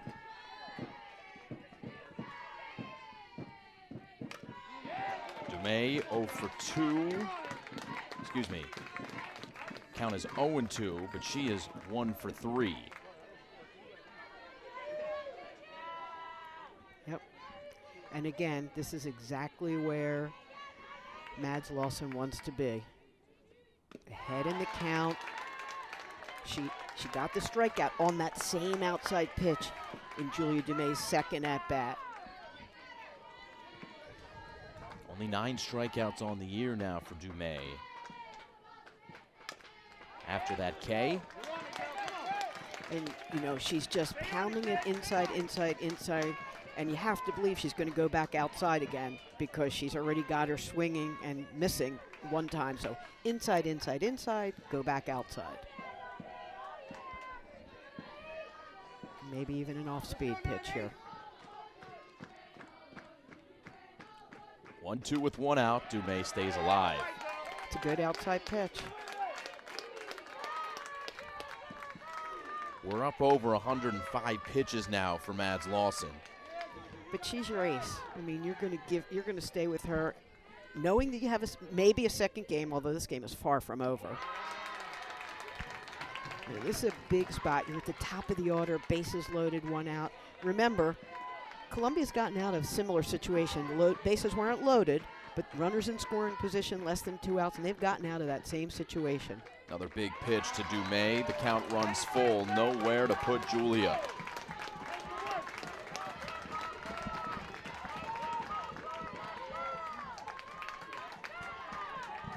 Battle of 2 great ones. The freshman versus the senior. Dumais, the fly ball right field. Is it deep enough? Going to hold the runner at third. Valenzuela retreats. And that is a big out, number 2. Big out, and there's no way Katsavalis, you saw the throw she had last time from deeper. Not quite enough Dumais gets a little bit under, and it's that good down and inside pitch. Gets herself set, her weight's back, tries to draw the throw. If she throws it away, you have a chance. But here we go. It all comes down to Graciela Dominguez. No one's been able to get Graciela Dominguez out over the last couple of days. 3 for 3 today. Her final hit of the game yesterday was the game-winning hit, the RBI that won the game for Princeton. She scored Julia Dumais on that double in the first, singled in the third and fifth. But there's no more bigger at-bat than this right now. You can give Princeton some breathing room if you can get one more home. You know that Columbia has that home run power. Dominguez leaves it down, 2-1. And she hits the ball where it's pitched. She hit one to the past the first, second baseman, one to left, and one to right center. Dominguez does it again. 1 run is in, 2 runs are in.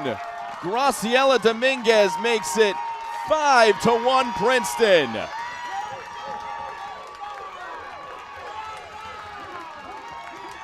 Gracia is 4 for 4 on the day. Boy, and she's hit every ball hard. I mean, there's no cheap ones there. She stays in it, gets that inside pitch, is able to turn on it. You knew you were going to get one, but you also know that Katsavalis has that big arm and makes the play trying to get Roa at home, but isn't able to complete it. Ratchison now at third. Dominguez moved up to second on the throw. And I saw earlier Coach Van Ackeren talking to Ford earlier in the on-deck circle. You know, whatever they were saying, it's a big situation here. Ford's been quiet. She's been on base because of the walk, struck out on that down pitch. But this would be a big place for her to bust out and give the Tigers some more breathing room. 1-1 to Ford. She's taking the big, and you can see, Coach, she's just missing that pitch. I don't know if I'd know that, but by watching Lisa Van Ackeren, I'm seeing, and she knows better than me. But now, Madsen's ahead, 2 strikes. She got her just where she wants her. Already struck her out once on that low pitch. That's a good pitch. Ford had a good cut at it, but it's a really good pitch.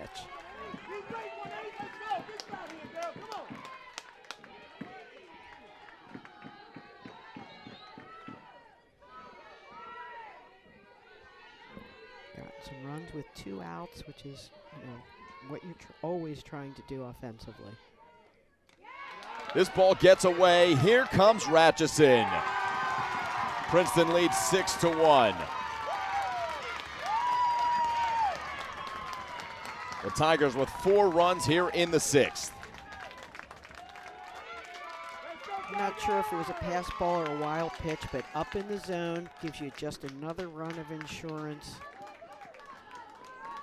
and makes it easier to score right here. The ball is clearly up, but I mean, Tatum Hubble is such a good catcher.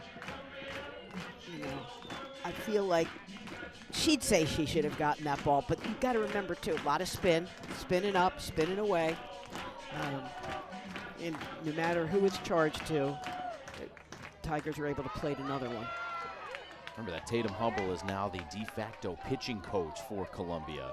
That's the way the coaching staff looks at her as Ford pops it right up to Hubble, makes the catch, that'll retire the side. 4 runs for Princeton. Graciela Dominguez, an RBI single. 2 runs scored for the Tigers. They now lead by 5. We go to the bottom of the 6th inning. 2 more chances for the Lions. Pulitzer Prize-winning author Herman Wouk once wrote, "The best things of the moment were outside the rectangle of Columbia. The best things of all human history and thought were inside." If only you had the sense, you could spend 4 years in an unforgettably exciting alternation between 2 realms of magic. That doubled magic is lasting me a lifetime. Walk a mile in our shoes, from the classroom to the locker room. Here, our promise and our passion propel us down paths few dare to travel. We venture forward, energized with every step. We defy convention in defining ourselves, pushing to achieve, serve, and lead at the highest level with teammates, teachers, coaches, and classmates at our side. Together, we are Tigers. Together, we are Princeton. What a luxury to have a weapon like this coming out of your bullpen. Brielle Wright, the senior, comes in a 5-run game to look to shut the door for Princeton, Cindy. And she's worn a lot of hats during her Princeton career, finds herself most often in a relieving role late in the season, embraced it totally, and the combination and the differences between Wright and Shaw often make it a very tough combination for hitters. Coach Van Akkeren makes the move at the top of the Columbia lineup with the lefty Eleni Katsavalis coming up. So a lefty-lefty matchup. And Katsavalis hit that ball hard, had the double to knock in the run, her last at-bat. Again, third time through the order. Seems like the right time to coach to make a change. Gets that outside strike. It's 1-1. Katsavalis, the senior, has done such a good job in the outfield. I mean, you'd think I would be talking about her hitting, but she's got a gun for an arm. Same spot, 1-2. The one thing I've noticed about Wright last weekend in this, and even when she's gotten hit hard the week before that when I was watching, she's got great movement on the ball again. And that is, that's a good thing for the Tigers to see. Has had to deal with some chronic injuries throughout her career, but she is as tough as they come and more than happy to serve in this relief role on a championship caliber team. Strike 3. And I was just going to say how important it is for her to get this first out. You're at the top of the order. You don't want to give Princeton Columbia anything, and she throws this great drop pitch with two strikes on her. That's exactly how Princeton wants to start because we know how dangerous the Columbia sticks are. Including Kayleen Wynn, who has a hit today.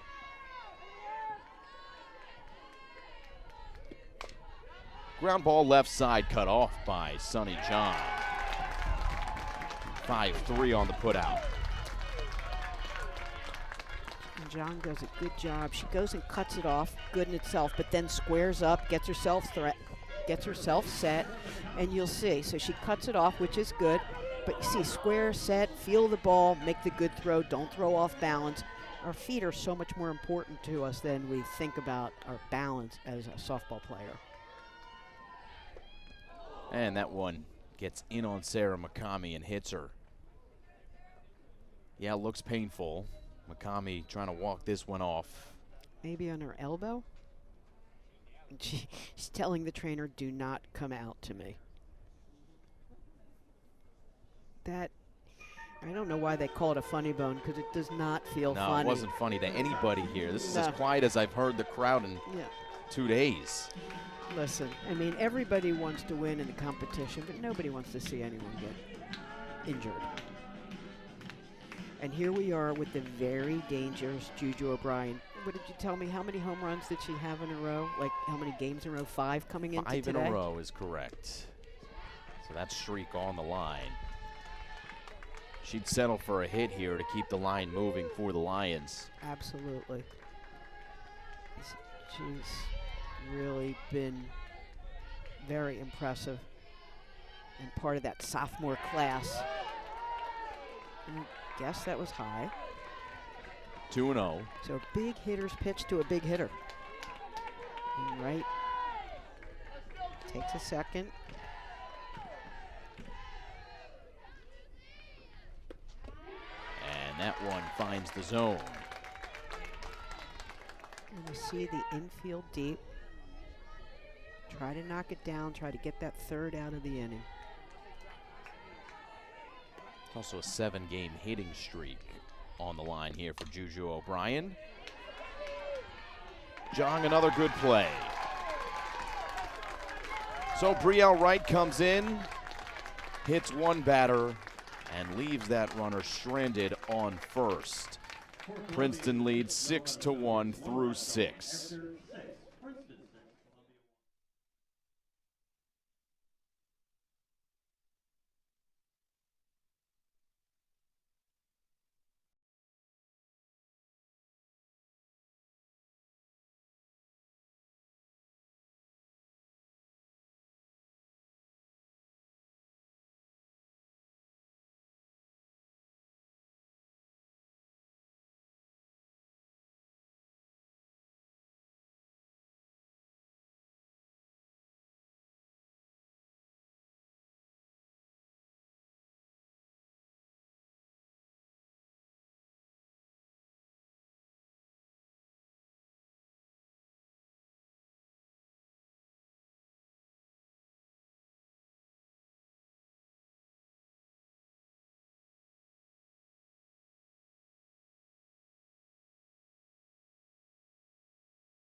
The two-way player who now pitches for Columbia out of the bullpen as we start the 7th inning here. Win, 4.55 ERA this year, 16 appearances. She's got 40 innings pitched, so that's good for 3rd on the Columbia team.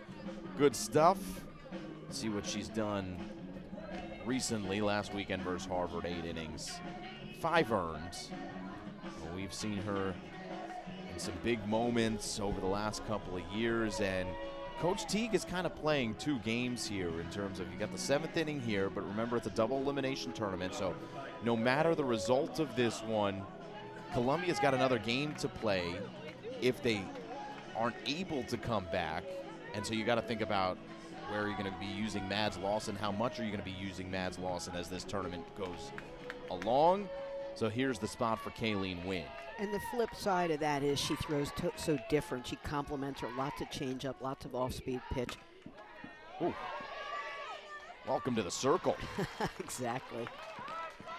1 pitch, 1 out. Sonia Jong is retired. Nothing like entering the game. We didn't even get to say what a good job Sonia Jong has done. But 1 pitch, 1 out. That's what you want your reliever to do.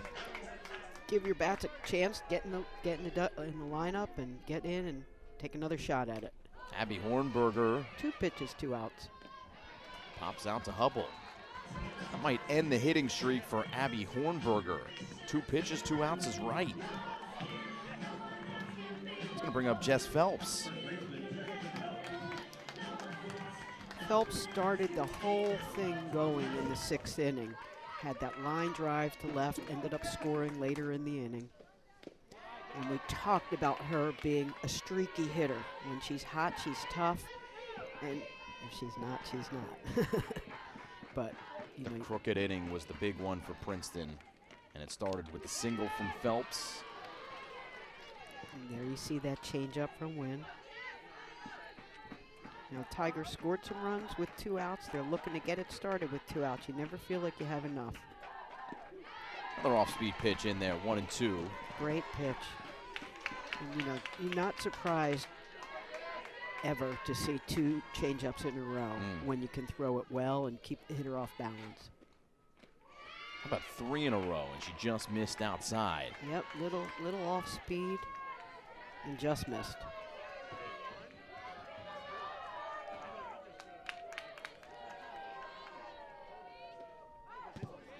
That one just missed also. Just a bit outside. A little outside. Nobody even knows what we're talking about. Bob Euchre. Wild thing. Bob Euchre, one of the best to do it in the booth. Phelps fouls it away.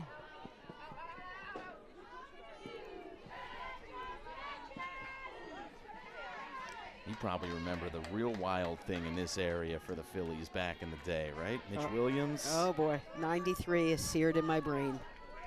But you know what? He took the ball. I give him credit for that. That darn Joe Carter. 3-2, 2 outs. I love how we can sneak in a little bit of Phillies, you know, notes in here. I so appreciate that. And it's not always the good stuff. The Joe Carter Wild thing is, not a happy memory, although the 93 team was fun. They're probably the most beloved team that didn't win it all. Inside ball 4. That's a really good at-bat by Jess Phelps. She worked the walk, she was patient, got a couple strikes behind the count. Gives Valenzuela another bat. Also had a hard hit ball to left last time. Inside corner for a strike, 0-1. Really good pitch. That's what after you walk somebody, as a coach, it always made me feel better when I saw my pitcher come back and throw a strike. Swing and a miss, 0-2. It's a good pitch. Just mix it up. Something down, off speed, now something up. Valenzuela has shown the ability to adjust, which is why she comes into this game with the gaudy number she does. Popped up on the infield. Loud call from McCamey. And that'll do it for Princeton. So a nice job by Kayleen Wynn coming into the 7th. And retiring Princeton. One more chance for Columbia, down by 5.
Right here at the Ivy League tournament, Brielle Wright comes in relief and shuts the door.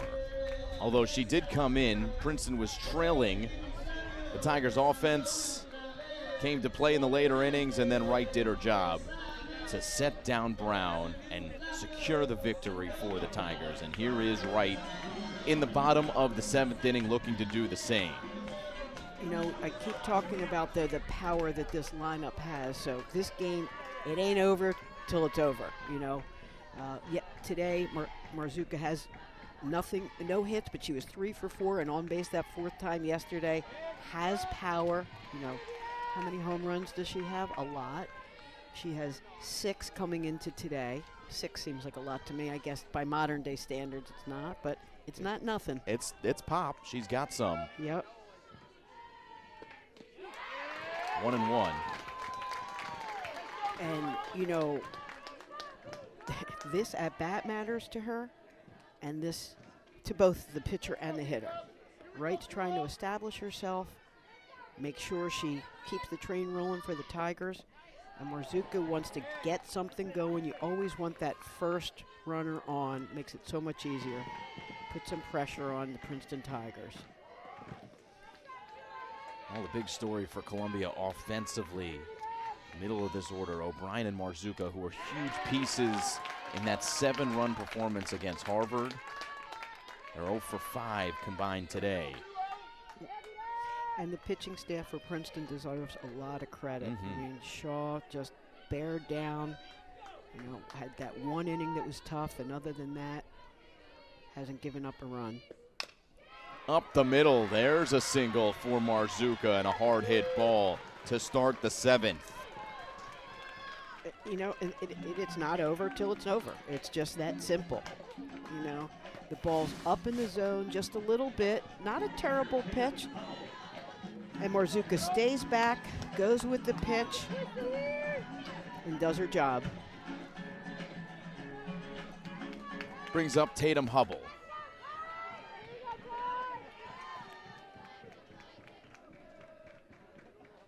Oh for 2 today, Hubble.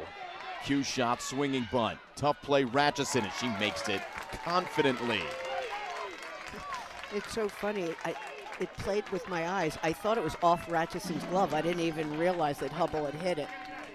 But a really good job by Ratchison. You see her first, she goes and gets it right away, comes up throwing. And you see what she did? She didn't try to go glove in hand. Pushes the ball down into the ground so she can just come up and doesn't waste any time. Shades of the play yesterday, the swinging bunt, where it was actually Phelps who fielded that play against Brown early in the game. Yep. And then tried to throw to Dominguez and had to throw around the runner, but Princeton executes there. Right, the runner was in the baseline there. I mean, it was so clear to me, even on appeal, Princeton didn't win. I'm not sure why, quite frankly, but doesn't matter. But Wright battles back here, you know, gets that strike. Szymanski has hit line drive to second, fly ball to right. While she doesn't have the numbers that, you know, she would have liked this year, she was another one of the people on the disabled list. Didn't get to play for a while, and so she's really been rounding into form. The 1-2. Right to Dumais. Safe at second.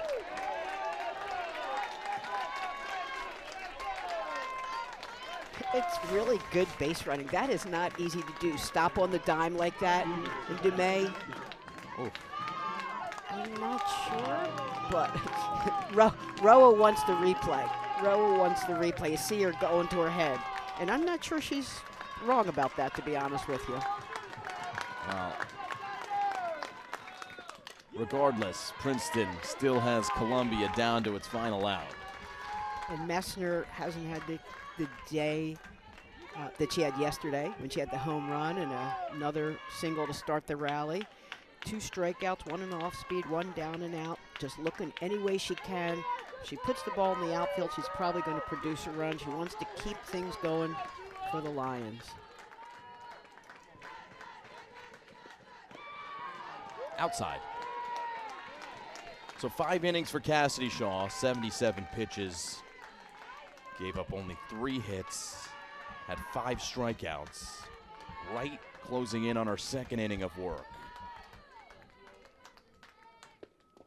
Down low, 2-1.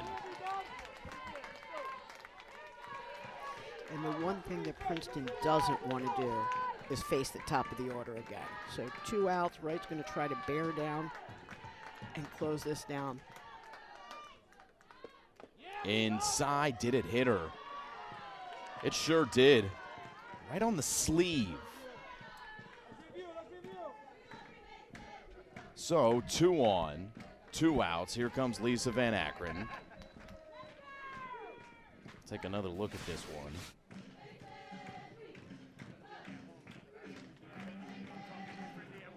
I mean, just barely. I think I saw the sleeve kind of wave a little bit, and to Messner's credit, she sold it. Yeah. Couldn't see it from that angle, but you know, that is the thing. People say, well, isn't that cheating? No, it's gamesmanship. You're not cheating. You get on base any way that you can. This is a big bat right here. I know it sounds silly at 6-1, but if Columbia extends this game right here, you get to the top of the order. There's all kinds of power up there and all kinds of success. So Mason's already had that hit over Graciela Dominguez, been on base once today.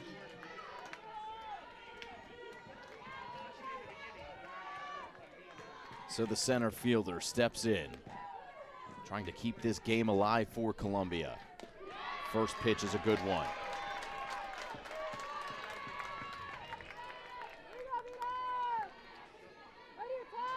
One for 2, as you mentioned, the single, and she scored on the Katsavalis double in the 3rd.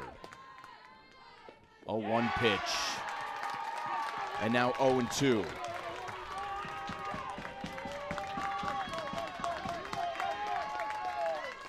You hear the noise in the stands. You see Columbia on their feet. It's not over till it's over.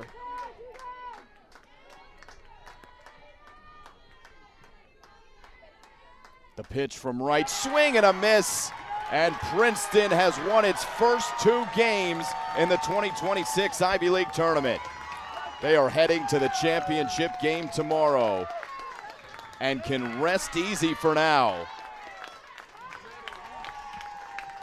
Cassidy Shaw, the winning pitcher, now 15-3. Mads Lawson takes the loss, but Columbia still with a fighter's chance in this tournament. They will play in game 3 of the day in a couple of hours. For this one, though, Princeton gets the better of the Lions.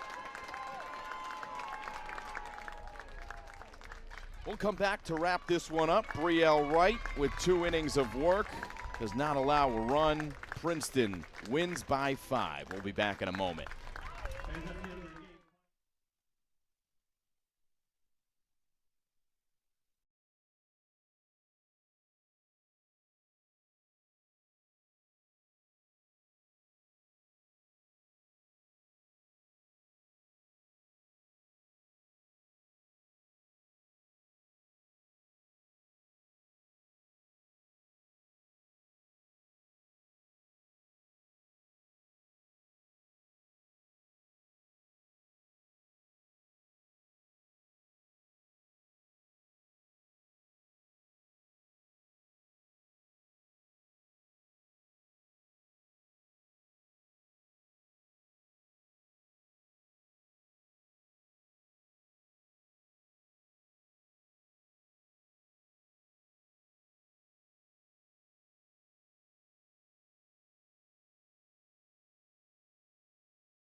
Another victory for Princeton here at the Ivy League softball tournament. Princeton advancing to the championship after a 6-1 victory over Columbia. And our player of the game is a familiar face, someone that we talked to yesterday. Graciela Dominguez, welcome back. Congratulations. Big day for you. 4 hits. Just tell me about your approach at the plate right now. You're locked in. Yeah, I mean, my approach is doing anything I can to help the team win. So taking one pitch at a time and being extra competitive. When you see somebody like Madsen, and you guys didn't see her a ton, and it was a long time ago, is it a different approach? You know, she throws all the pitches. She has good control. How'd you come into this game specifically about facing Mads Lawson? Yeah, we had a strong approach coming in, focusing on winning one pitch at a time, celebrating the little wins. So I think we did a good job of that today, cheering on everything we could get. Talk to me about your defense, right? Princeton throughout the year, you guys have played so well defensively. And on the middle infield, the energy is always strong, especially when Cassidy Shaw's on the mound. So your defense and pitching, right, you guys have been hitting, but it's all 3 phases that's getting the job done for Princeton right now. Yes, exactly. To win each game, I mean, we have to have our defense, offense, and pitching under control. So I think we're doing a great job at excelling at all 3. All right, Graciela Dominguez, our player of the game. Congratulations. Good luck tomorrow. We'll see you then. Thank you. Okay, another victory for Princeton. Graciela Dominguez, who got the interview off yesterday in terms of getting all of that stuff thrown at her, but she has it here during the interview today as we take a look at the updated bracket after a semifinal win for Princeton, 6-1 final. That moves Columbia to the elimination game, which will take place around 3 p.m. today. Harvard and Brown coming up next on the Ivy League on ESPN. But your final thoughts from this one, Cindy? I have to be honest. If you said coming in this game that Princeton was going to be able to get 6 runs, I'm not sure I would have seen that in the cards, but they stayed at it, didn't try to do too much. I mean, Mads Lawson did not throw a bad game. She had movement on all her pitches, but it's the depth of that Princeton lineup, and it didn't hurt, of course, that make a little flip in the lineup. You get that one run early on, even though Columbia got it back. It put a little bit of pressure and a little bit of notice to Columbia. Well, Princeton came out hitting. They scored a run in the first inning. A couple doubles from Dumais and Dominguez. Mads Lawson settled in. The crowd was into it. A chilly morning here in Princeton. But the Ivy League softball tournament continues with some quality play from the Princeton pitchers, the Princeton hitters. Cindy Cohen alongside me, Mike Aleda, our director. Harvard and Brown coming up next on the Ivy League on ESPN.